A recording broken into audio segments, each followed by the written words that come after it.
Şalar menin kanatımı kestiler, gayratımı tutup dardan attılar. Tağladılar Kur'an'ımı, dinimi, otladılar tarihimi, sinimi.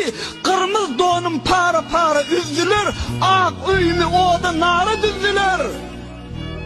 Ah gayratım, kaydıp seni taptadım. İrkin bile giyin sahrada çaptadım. Ah gayratım, sensin benim siratım.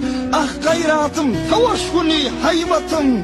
Ağlap, ingrap, gayrat deyip sözlermen, ılgap, ayak yığdım gözlermen. Ama şol gayrat yoğun mu Türkmenler? Gittin mi, nereye gittin mi? Türkmen bugün din anasının önünden şunu bilmeli oğlunni.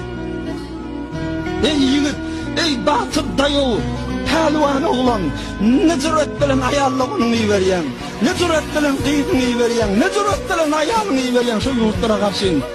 Hani gayret, hani kuzul, hani rek? Hak nazarın salan bir serhoş yiğit, hak nazarın salan bir serhoş yiğit, insan için serf eyleyar aşını. Namuslu, gayratlı, ağırlı koç yiğit. Sen ne edin bu şu Türkmen? Namuslu, gayratlı, ağırlı koç yiğit, savaş günü kurban eder başını.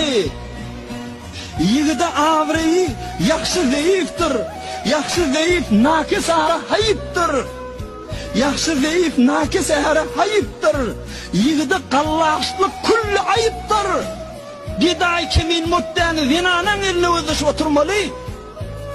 Yiğide kallaşlık kulli ayıptır. Her yan gelir bilmez eder işini.